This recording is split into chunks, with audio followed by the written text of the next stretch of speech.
Welcome to another episode of OTC Unplugged. The whole idea of this series of OTC Unplugged is to introduce the different consultants that we have at OTC to you, and you can learn, get to know us much better. Today, it's such a privilege to have an interview with not only the founder, not only one of the directors, but the CEO of OTC, Freek van Heerden. Now, Freek has a CV as long as my arm from here to there, and if we have to share that with you today, it's going to take a few episodes. But today, I want to focus more on to get to know Freek the person, and I'm very excited to have this interview. Welcome, Freek. Thank you, Willemijn.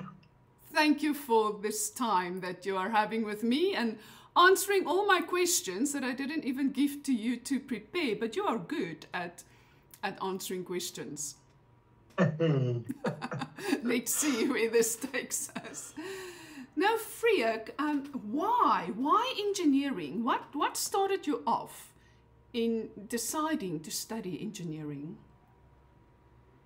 That's a very interesting question. So let me tell you a bit of a story. When I was in standard 9 or grade 11 now, the prefect from the school rest where I was staying, he was clearing out his room and he had a book there about chemistry. And he said to me, "Don't you want to take this book?" So I took the book. Then I was in one of these vocational training classes in the school. I was looking out of the window to the cars driving outside. And the teacher said to me, I should become a speed cop because I'm looking outside. I was a bit bored. And then a few weeks after that, I was on the farm and my father was irrigating the lands and he asked me to sort of sit there by the tractor and make sure the belt doesn't fall off the pulley. And I took this book along and I paged through this book. It had lots of molecules and all sorts of things in it. And on the last page, it said chemical engineering. I thought, well, molecules is nice. Chemical engineering sounds nice. I will do that. But I have had no idea about engineering or chemical engineering at all. My story almost sounds similar, Freek. I remember they had these sessions in our grade 11 here where they come to the school and try to promote different things. And I had no idea what I wanted to do. And the guy asked me, which subjects do I like? And I said, I like science, which was chemistry, physics, all included, and maths. He said, okay, you need to become a metallurgical engineer. But very soon I moved rather more to the chemistry side than that. And when you look back, would you wanted to do something else? No, I really enjoyed it. I enjoyed my career. I enjoyed the challenges and the type of work that I was involved in. I almost did mining engineering. Ooh. I went for an interview in Western area for a mining engineering bursary, and the guy there sort of told me about going underground and in these tunnels and things. And I came back home and I said to my mother, no, I don't think that's good for me. I will stay with chemical engineering. Yeah, you see, it triggers me to ask to talk a lot of other nonsense as well. I've been down in a gold mine and in a coal mine. And when you have no idea, you would think the coal mine is going to be dirty and the gold mine will be clean. And it was totally the opposite. The gold mine was dirty and warm, and the coal mine was clean and cool. Yeah, so going down in a mine quickly can make up your mind on that. Is there any subject when you studied that you really did not like? I did not like things that I have to learn off by heart. Maths and science and things was quite nice. You could figure it out.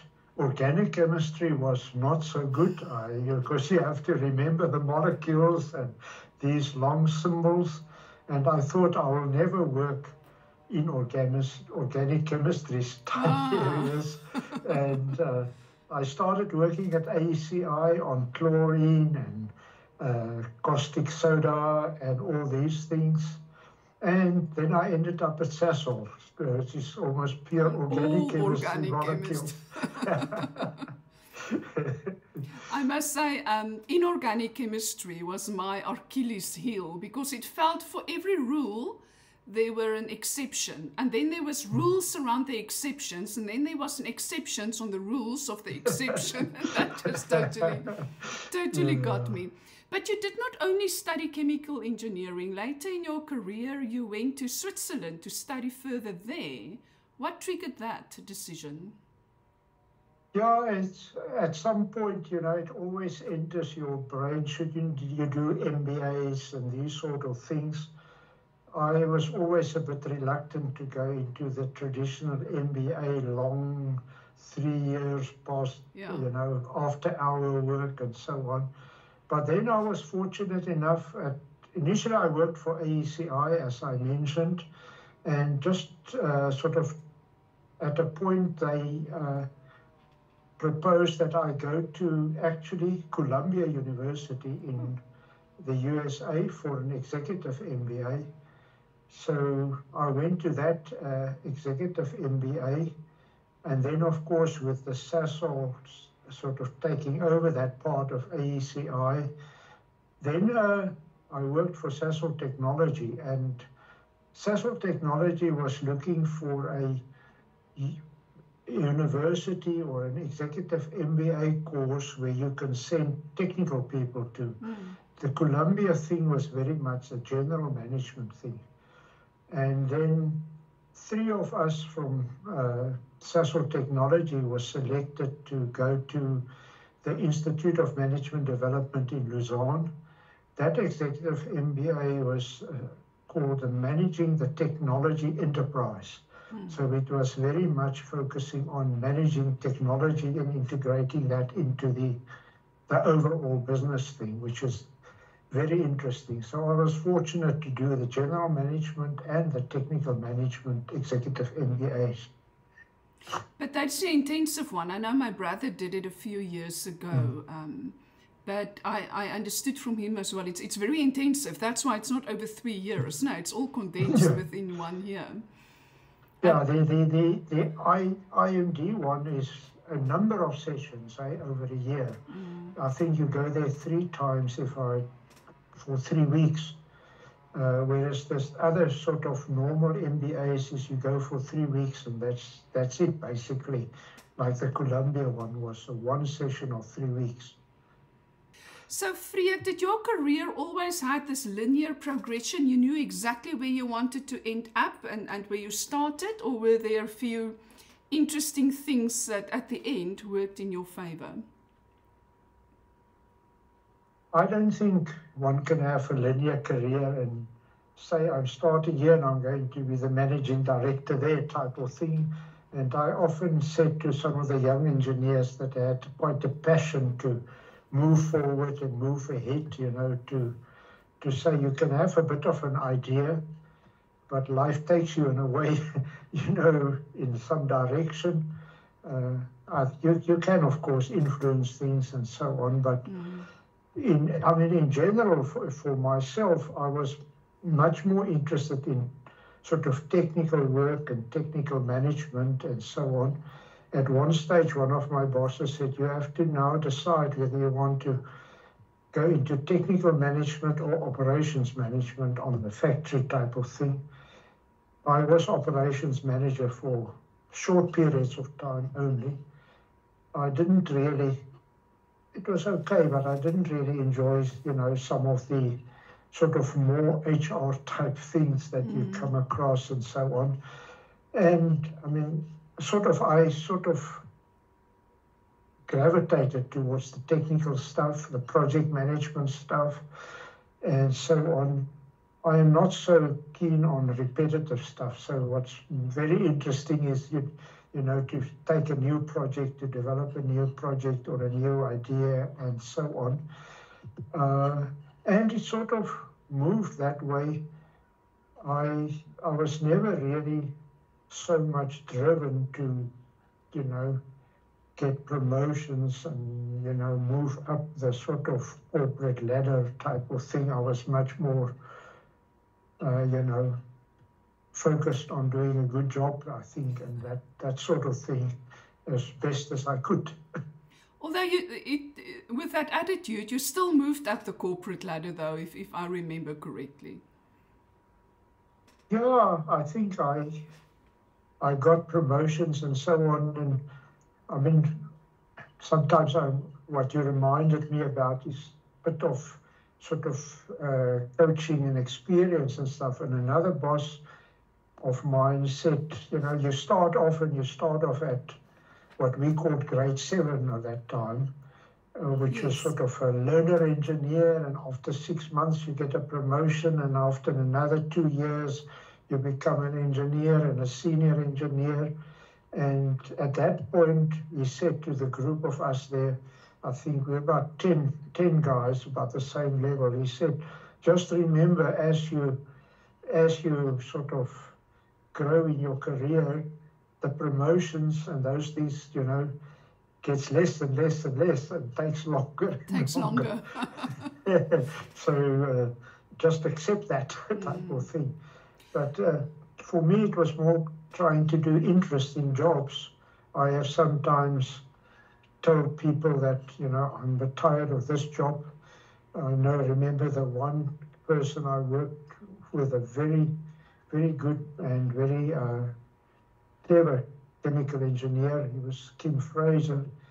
And Kim said, no, this area where we're now working on, or in, it was the cyanide business. He says, this is a dying business. We're just going to now sort of just milk it a bit and see what we can further get out of it. And the next day I said to him, no, I don't like this dying business. Find me another job. And the next week I was in another job. But wow. Incidentally, that dying business never died. It's still making lots of money today. So he's not a good guy. His predictions never came true. And so, yeah, Freek, with a career path, I also did not have a linear career path. And I think in a way that was a good thing, because you get to know yourself. And as you try new things, one can see what works here and what works there. But I found that certain managers, good managers, we're not going to talk about the bad ones, but a good manager can have quite an impact in your career and help to guide you. Do you have any good stories about managers who has assisted you?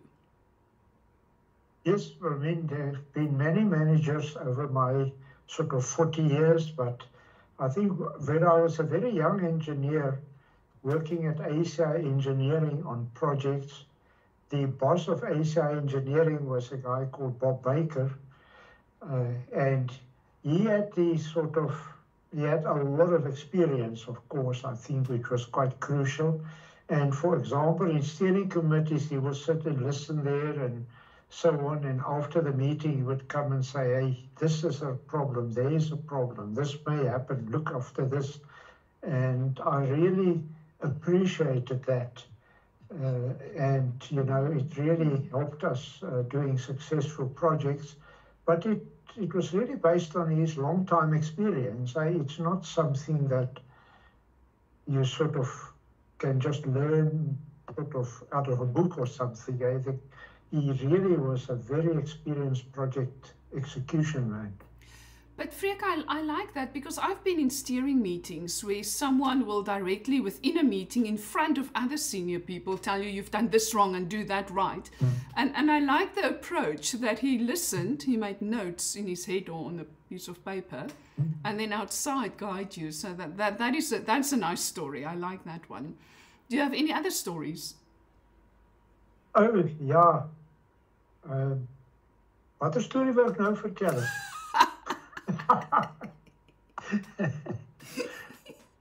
Oh, it was about the trustworthy application, capital application, no? Oh, yeah. Yeah, so my first capital application I had to write for a project was, I think it was 1978, and it was for 100,000 Rand, And at that time, that was main ACI board approval. And I wrote the application in my best English, being an Afrikaans-speaking guy working for an English company. And the next day, we were all summoned to the conference room. And there the boss stood. He said, I have this technical application. This is now an example of how not to do it. And I will now tell you how to do it. But he never mentioned my name, but I knew it was my application, and I just stood there very quietly. Oh dear. It reminds me of one of my stories, Freek. I did some research and I had to go and present it at the AECI. Not AECI, American Institute for Chemical Engineers, and they had their annual meeting in San Francisco. But I came from a very Afrikaans family, and I was so scared of English. English was not my best subject at school.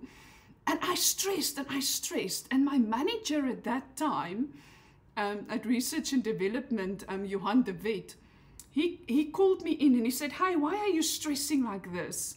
And I was, this English and my grammar and my sentence construction and everything. And he said, Wilmien, stop worrying. Do you know what's the international language out there? And I'm like, English? He said, no, bad English. He said, listen to the Japanese, listen to the Koreans, listen to the Australians, listen to the British. Even some Americans, very few people use proper British or Queen's English, as I said. And that just relaxed me so much with my broken English. And I didn't do too bad at that international conference. Yeah, the switch from one language to another one is severe. But I've seen your latest reports. You definitely learned how to write English reports. Yeah, it was interesting. I'm not sure where the schools are now, but I grew up in the Northern Cape. I mean, there was a lot of English-speaking people. So the school I attended, the secondary school or high school, you could choose higher level Afrikaans and then say lower level English. And I decided I will do both in higher level. So I did higher level English together with the proper English-speaking people at that time. Well, Freek, you're never scared of a challenge, hey? I think you've proven that over and over. Any other work story before I go to ask a bit more personal questions? No, carry on. What do you enjoy the most in your work at OTC? It's been a few years now that the OTC group has been consulting. Yeah, so I think the sort of being part of a smaller group rather than a big corporate company where we can sort of more do things we enjoy. I think that is quite nice. We work together as I think a nice integrated team, and I think it's nice to see the company sort of growing a bit and sort of expanding. And I mean, also like coaching and teaching people and guiding people along. So even the sort of people we work with, the companies we work with, to sort of work with the younger engineers is very, very nice and rewarding. I actually did a lot of teaching also. I lectured at Potch and Pretoria, and I was an external examiner for a long time. So that sort of is a bit of other stuff I enjoy. And what do you find when you mentor and coach the more junior engineers? What do you find their biggest challenges are? I think there are two things. The one is, as I mentioned before, that people seem to be very driven to move forward type of thing, which I think creates perhaps unnecessary tension within themselves in a way, and saying, why not? And saying, well, just relax a bit, it will come also. The other thing I think is generally sort of lack of experience type of thing, and being able to have people to sort of do a bit of coaching or helping them a bit, like I've mentioned, in many companies it's just not there anymore. There's generally sort of young people, and then there's a huge gap type of thing. Yeah. And that's been there for many years, actually. I mean, we've been, you know, even when I was working with Sasol and those, we were trying to say, how can we bridge this sort of gap of, you know, middle experienced people type of thing. You're right. The few people who I'm coaching as well, I find that they put unnecessary stress on top of themselves, and often they'll blame the company. But when you really dig in, it's them who wants to move forward, and sometimes it scares me to think that we value our success of being an individual by how quickly we climb the ranks. So, what is the advice that you give the younger engineers? Yeah, in general, I think that the point is, do your work well, do the job as best as you can. Do not overly stress about moving forward, you know, sort of climbing the whole corporate ladder thing. That will happen. And often I've told people, and I read this somewhere, I can't remember, even when I was a young guy, they said, every year do 2 things that you can put on your CV that will make your CV more valuable. And I tried that for most of my working career. So, I mean, I think I don't know, when the internet just started, I decided I'm going to learn how this internet thing worked. I got an email address, and then I started looking how does an IP address work and all these funny things. And so if you add some, you know, additional skills to yourself and things, and what I like is to say that you can put on your CV, you know, that means, and it doesn't have to be work related. I mean, you can say, I'm now starting to paint or whatever as you do, I think, but some things concrete. And a thing that struck me in, I think, early 80s, there was one of these big redundancy, you know, things going through the country and so on. And I saw some people, you know, when they got retrenched, that really sort of suffered after that, and they were relying on the single company type of thing. Yes. And my point was, you cannot rely on a company to look after you. You have to look after yourself. And it's a sort of part of the story about adding things to your CV type of thing, so that you can do, you know, if something happened, you sort of set up to do something else, or you can find another job or whatever, or you can do your own thing. There's a lot of opportunities also, I think, that people can sort of be entrepreneurial, or, you know, so in South Africa especially.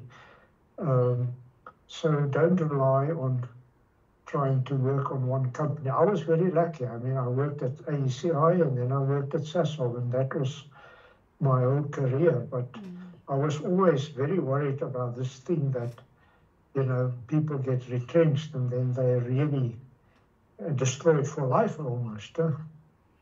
Yeah, I find a lot of people's identity can be so wrapped up in their work as well. Yeah, in Sasol, I also worked I jumped from one thing to another. It felt every 2-3 years, but mostly in research and then in engineering management. And it felt like almost two different companies that I worked for. Freek, if you don't work, what do you do?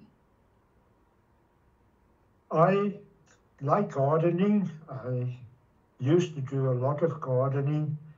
At the moment, a little bit less. I've got now big trees in my garden and things like this, and it's more established, so on. But I still like gardening and keeping the sort of garden, not a neat, structured garden, but more of a wildlife garden, if I can put it like that. I still do a lot of cycling. I started cycling in, I think, about 1990, around about there.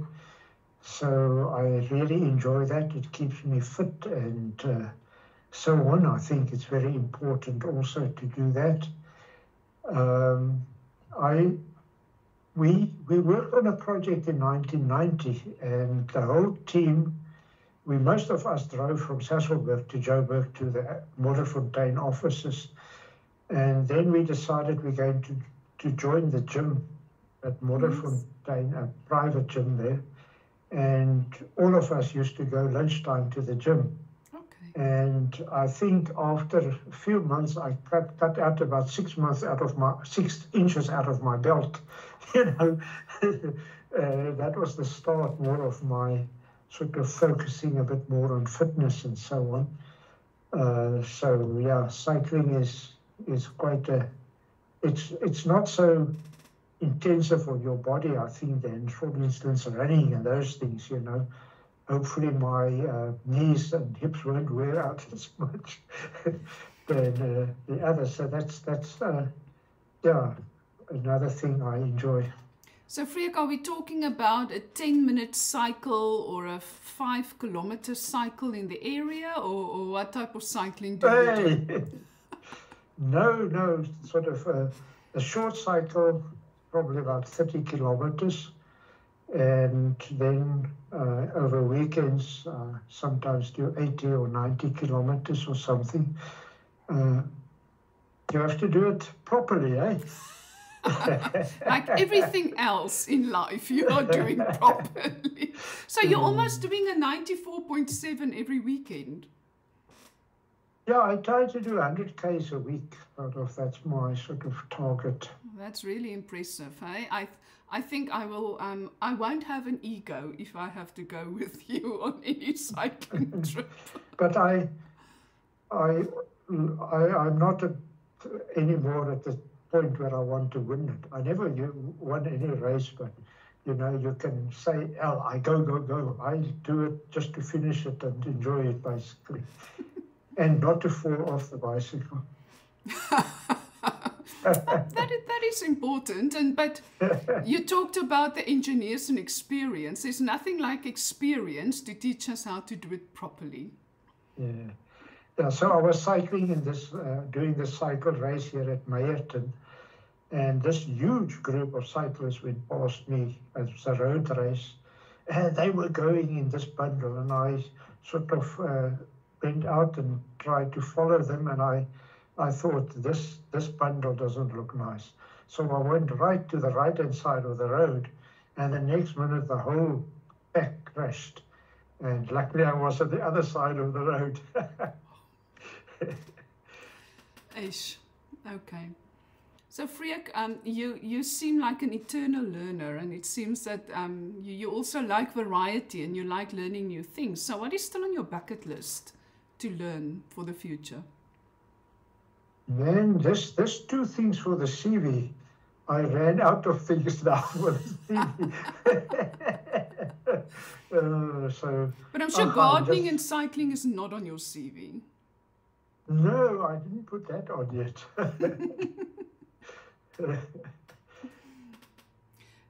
I think I'm just sort of carrying on now and doing things I enjoy. So Freek, if I go back to Sasol, if I remember correctly, you were part of 2 big new initiatives that Sasol started. One was to create the engineering management group, and another one was to create a stage gate model specifically for Sasol. Now, it's a total different thing to maintain something. It's a different skill set to create something new from nothing. How do you go about when you have to create something new when there's not structures that exists already? Yeah, it's something that I actually enjoy. I don't necessarily enjoy working too much within the, I don't want to say rules and regulations, not that I necessarily sort of ignore things, but sort of more creative stuff is a way that I enjoy. I like to sort of put something together, sort of as a straw model almost type of thing. So, for example, when we started the Stage-Gate model, Dirk Lourens and I sort of started it, and we created this team, and I don't know what we were called. We were called some name, but we were just working there in the corner, by ourselves type of thing, not told to do it or anything. And we put this thing on the computer and so on, and then try to say, here is the sort of basis, type of thing, rather than, trying to get too many people together, and then trying to convince them to take a few people and just go for it, and then do that. And I mean, when we did the Qatar GTL projects, we had to create all the specifications. Now, specifications are nice rules, but anyway, so we had to write these specifications up. They want to build the plant, and so I just thought, I've had enough of this trying to convince people, and 4 or 5 people, we started writing the specifications. We booked it to non-billable hours. And the project was built, and a few years after that, the guy who was the boss of Sussex said to me, what am I doing to do with all these unbillable hours now here? You've created all this stuff. And he said, and he looked and he says, I will have to write it off. I said, no, thank you. So sometimes you have to just do things, And I find that when I start something new without a structure, it's a bit messy in the beginning. But eventually, when you keep on working with a mess, all of a sudden a structure emerges. But to try with a structure already in your head sometimes make it very difficult when you start something new. Yes, exactly. But then I don't want to show others my mess. I just want to show them my final product. And in OTC, we have to work together, and I have to see my scribbles and my confused brain in the beginning. But it comes together. Remember the together. Did you look at the A-Team? Yes, I love it when a plan comes together. 5 minutes before the end of the show. So, which of the characters would you be? I don't know. It was maybe Mr. T. But he was afraid of flying. That's a bit of a problem. Yeah, no, it shows my age, hey? When I can laugh about the A-Team. It was one of my favorites as a child.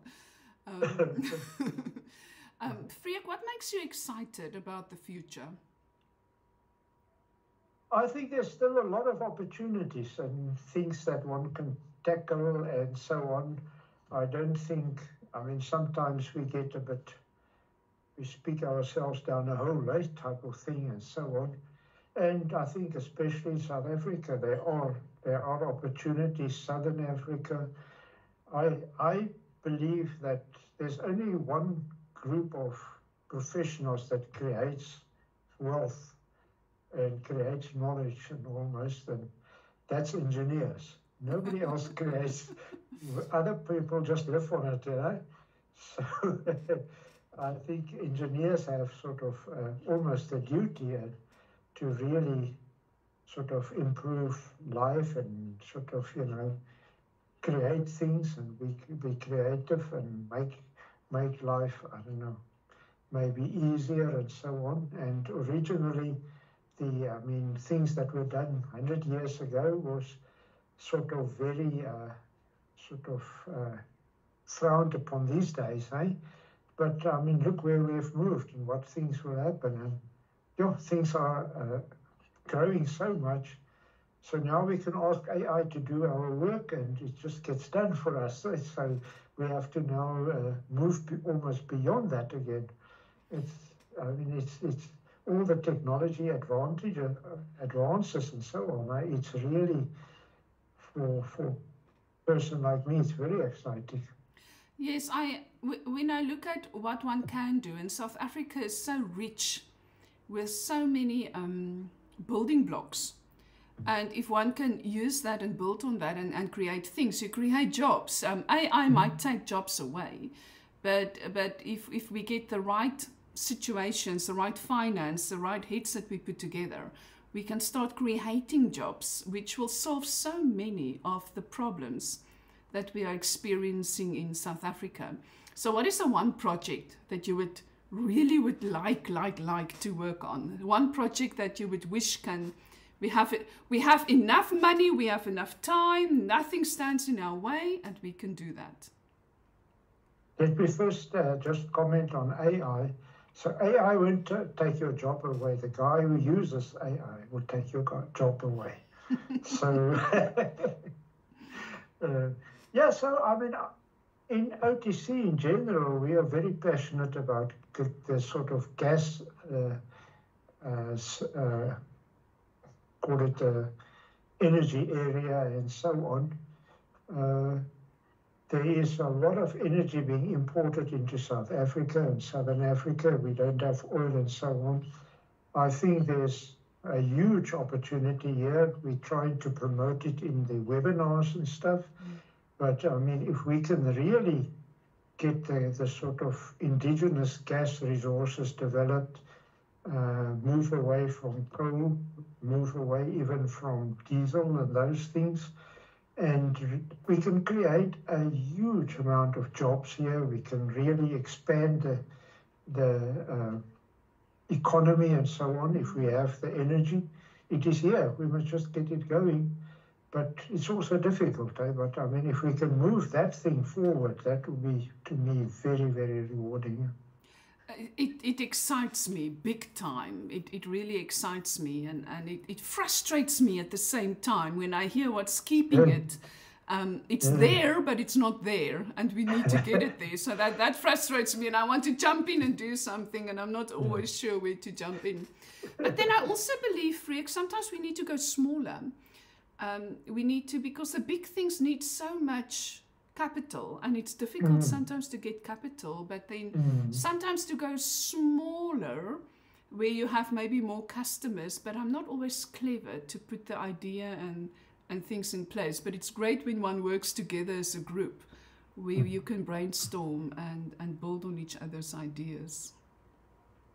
Yeah, just before I retired, I was on a team at Sasol where we were asked to see how we can improve the profitability of Sasol GTL projects and enable more projects to be going. And there we worked together with McKinsey. But I mean, in one of those things, we were looking at saying, let's not build these huge, massive once-off things, and we rather make smaller units, smaller capital, slower, lower risk type things, where you can roll it up, one after the other. And that idea has grown a lot. I mean, so even with this gas things in South Africa, we're saying, let us do small, modular, repeat business type of things. And the whole idea about modular standardized construction worldwide has taken off a lot. There are big yards in Korea and these places that actually just focus on modules, building modules. The interesting modular thing we've worked on was sinking ships. Do you know about sinking ships? No, not at all. Really? So they built a module for a plant in a harbor on like a pontoon or a barge or something. Then a ship comes in. It's a flat ship like a barge, and then it only has a little control tower at the end. And the ship actually literally sinks below the barge, and it rises underneath the barge. It just fills itself with water, eh? Then they pump the water out. Then the ship comes out the water, and there the barge is on, and the ship takes the thing to where it must go, and then it sinks again, and it offloads the barge, and there your plane stands. They even built hotels and those things like that, and they cart it to another place in the world. No way. Very interesting. But I mean, last year we worked on a project with electrolysis, where we also found that there were one or two of the new developments where this guy is getting a small unit that works with sun for farmers. If a farmer wants to create a little bit of hydrogen on his farm. So we did see some technologies go big and they want to go bigger scale, but there were that one or two as well that focus to say, I'm really focusing on a very small unit that I can sell to an individual to do something. And then the same with smaller scale. What was the other thing that I saw? Oh yes, this plastic waste to diesel as well. It's not this major big facility. It's smaller ones that you can put close to waste depots. And it still makes economical sense. You don't always have to have that big scale to make economical sense. Yeah, but the secret is to make it repetitive, so that you don't redesign it every time. And that is, once you've done the first one, you shoot the process engineers and you just repeat it. You don't let the process engineers keep on putting new ideas in. I'm so glad I'm a chemical engineer and not a process engineer. So you do five of them, then you say, all right, now let's talk about your new ideas. Yeah, the problem with us as chemical/process engineers is we love to optimize and we love to make it even better. But sometimes to say this is good enough. And this good enough will make money and it will create all the opportunities that makes us excited and that we can work forward to. Yeah. Great. Freek, anything else that you would like to talk about today? Yeah, I think we've had a very nice chat and it was really enjoyable. And thank you very much. I love it. Thank you for your time. I enjoyed that and laughed with you and dreamed. We've been dreaming as well. And engineers turns dreams into realities. I remember that from my university days. Thank you everyone who's been watching. Please remember to subscribe to this channel. You won't only get more of these interesting discussions with the OTC consultants, but we have webinars and a lot of other great content that we are creating for you. So like, subscribe, and please comment. Talk to us. Tell us when we speak nonsense. We might agree with you, we might not agree with you, but also tell us what you agree with and what more would you like to see from OTC. With that, we are excited with the series and you'll never know who is going to be interviewed next time. Love to see you next time. Goodbye. Goodbye, Freek. Thank you very much.